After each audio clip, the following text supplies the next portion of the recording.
Honorable Minister of Transport, Highways and Media, Commissioner General of Department of Motor Traffic, all the distinguished guests, senior government officials, institutions, universities, representatives, and also representatives from the financing institutions, and friends from the media. Ayubowan, Vanakkam, Assalamu alaikum, and very good afternoon. I warmly welcome all of you to this exciting milestone in the e-mobility transformation journey. Today, we are launching the pilot phase of the conversion of petrol tuk-tuks to electric tuk-tuks. In particular, I'd like to thank Honorable Minister of Transport, Highways and Media for being here and gracing this occasion.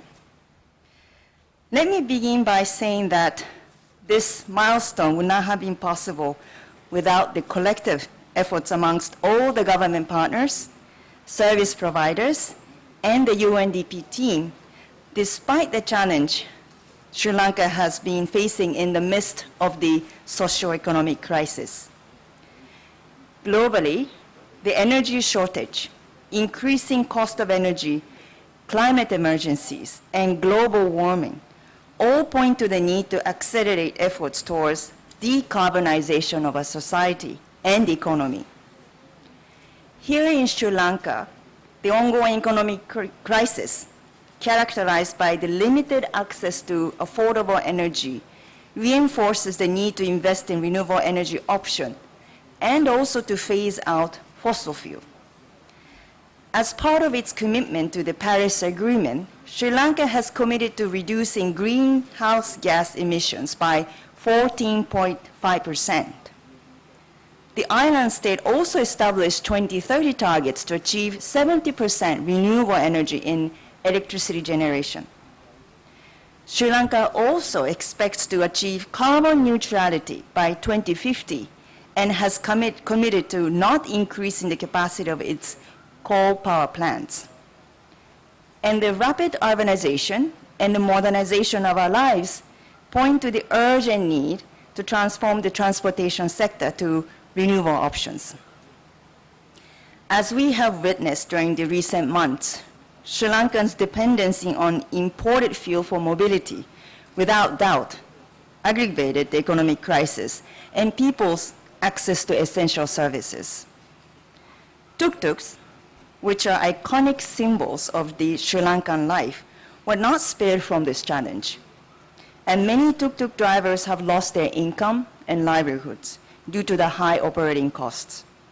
This also has had a direct impact on the users of the tuk-tuks, as they have been an integral part of mobility for many Sri Lankans, as well as tourists.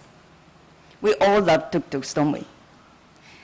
Learning from the lessons of the crisis, the government is in the process of implementing very bold programs to transform the energy sector at large as part of the economic reform and recovery processes. It all means that this pilot project is a much needed strategic intervention for Sri Lanka at this time of history. In UNDP, we are deeply, deeply committed to maturing our green development portfolio, and this e-tuk-tuk pilot is part of this program. This portfolio aims to introduce renewable solutions and support Sri Lanka in achieving a low-carbon, green, and inclusive development. Sustainable transportation and e-mobility play a critical role in this journey. During the pilot phase, we will work with 200 three-wheelers to evaluate the feasibility and examine the economic, social, and cultural conditions for replacing and retiring the current fleet of tuk-tuks with EVs. This pilot project is a catalytic step towards facilitating this ambitious long-term transformation. The conversion of the entire active fleet of tuk-tuks, which I understand amount to 1.5 million, to electric tuk-tuks is expected to save $1 billion annually from the reduction of fuel import. The expected investment is around $5 billion.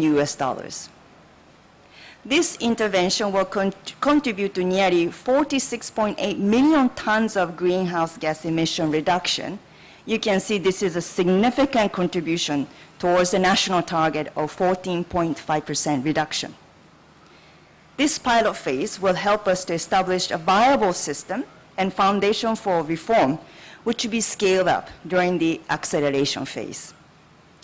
I'm also pleased to say that the pilot would prioritize vulnerable groups, meaning women drivers, persons living with disability, while living up to the motto of leaving no one behind.